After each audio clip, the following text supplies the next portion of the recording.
So,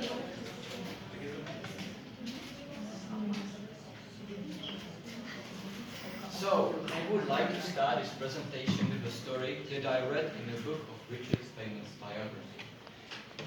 It was about his summer job at his aunt's hotel. His job was helping in the kitchen cutting vegetables. One of the most tedious tasks was cutting the string beans into 1-inch long pieces. Basically, you take the string bean, you try to press it very gently with a knife, and it was very tedious and time-consuming. So one day, when he was outside, he got an idea. He took a bowl and put it into his lap. Then he took a very sharp knife, imagine this is a knife, and he stuck it into the table. Then he took the beans in front of him and started pushing them through the knife, and it was much, much faster. Then the boss came and asked, "What are you doing?" And at that moment, instead of a bean, he put his finger under the blade and cut himself. Great! Now you spoiled the whole batch of beans. Why? Why you didn't do it the way you were supposed to, Richard? In his biography, he states this. I learned that innovation is a very difficult thing in the real world. Yes, indeed. Implementing something original or something yours is difficult. How many times we are not appreciated for our proposals to improve something? Why is that so? When we were small, we had to try everything. Discovering connections, drawing pictures. In our childhood, if it was correctly developed, we were very creative. But why this creativity doesn't stay with us with increasing age? Why do we encounter cases where people are not interested in developing the creativity, although, or despite the fact that our quality of potential of creativity increases with age?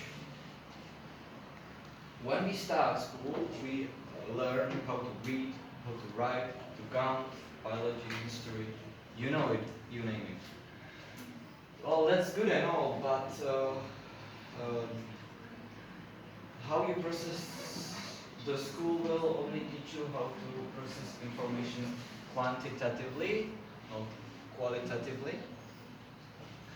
You know, your typical cramming for an end of a term exam, learning all the stuff, learning lots of facts, not really thinking about it, not thinking about a good mark. Yes. So it's worth mentioning creativity is something of a mental challenge, and that, what we all know, can leave much of our peers is interested in developing it. So, why? Well, there may be some factors. Dobré? We once had an electrical measurements lesson in our school, and we had a task. We had to connect at least 3 resistors so that the circuit will get a total resistance of 1000 ohms. Yeah, I see you don't really follow me on that, do you? So, here's how it should look. But here's the kicker. It doesn't have to look like this. Previous one.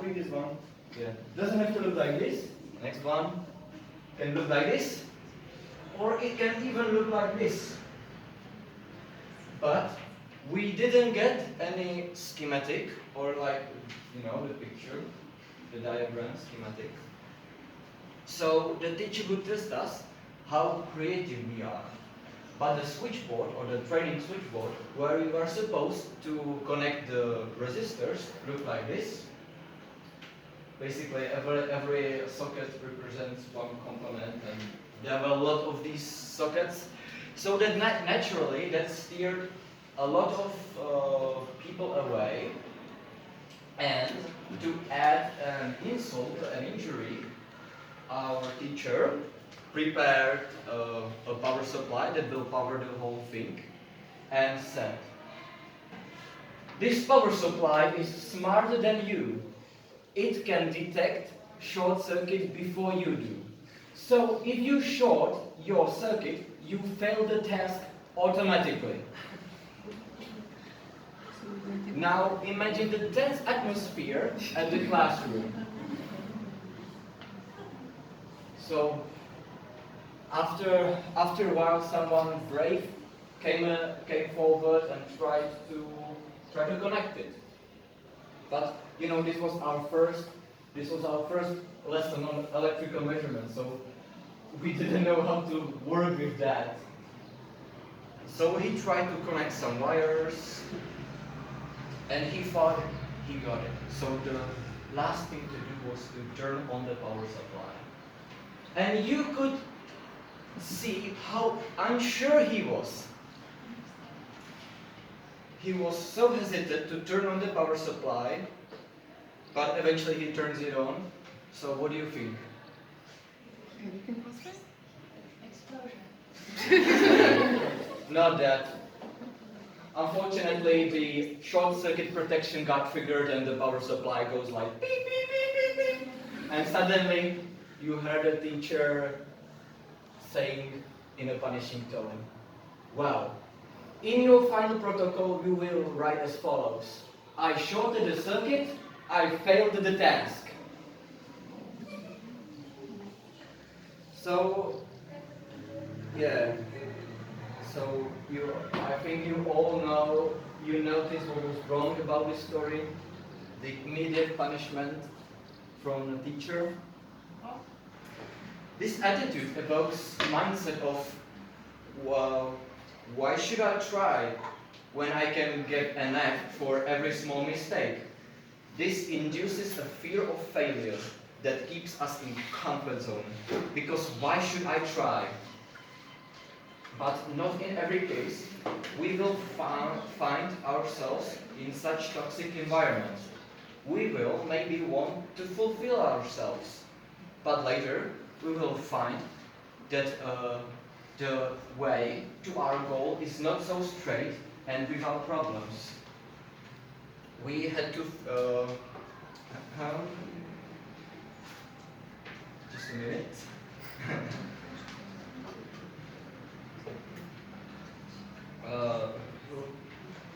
Yeah, so a way to our goal is not always straight.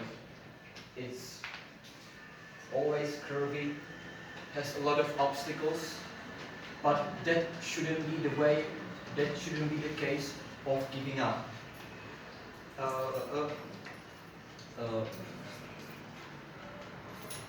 You should you should take it as a motivation for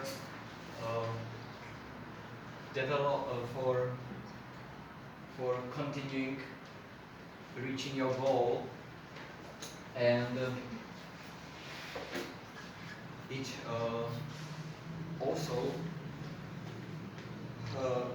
also you should learn from your mistakes. You should accept them. It should be a motivation to you, not a fear.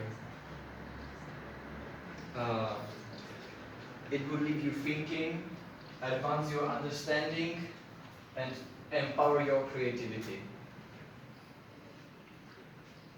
Feynman got scolded for his improvement of cutting beans, but that did not put him down. So he improved the reception telephone so he would know if someone was on the line, even if he was in some other room. Then he got scolded again, because it supposedly broke the conventions of reception. I don't know. But that didn't put him down from becoming a laureate for Nobel Prize for Physics.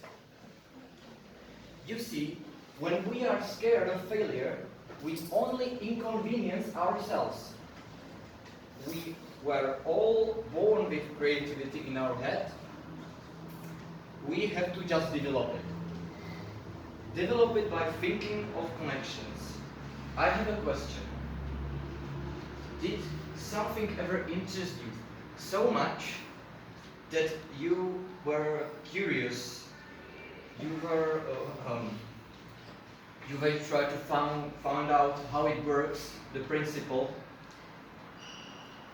and did you try to apply this principle to maybe some craft of yours? You try to make something of it. You try to develop the thought. Do you remember? Yes. If yes, you were thinking of connections and you were creative.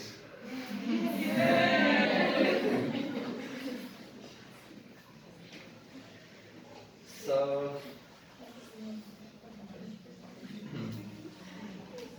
I won't get lost in notes.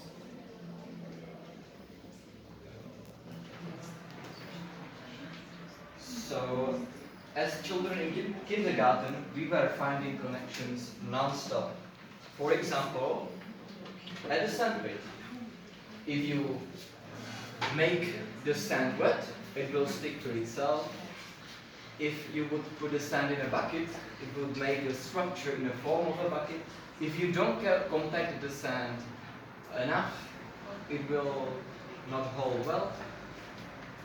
You get it. So, if you weren't successful, you tried again and differently. This perseverance and curiosity wasn't restrained by no fear of failure or potential punishment. We can take inspiration from our little selves. We can try to experiment with stuff, try to improve it, learn from it, develop it, eventually solving it. And not being scared of our surroundings, of course. There, surely understand. So, in the end,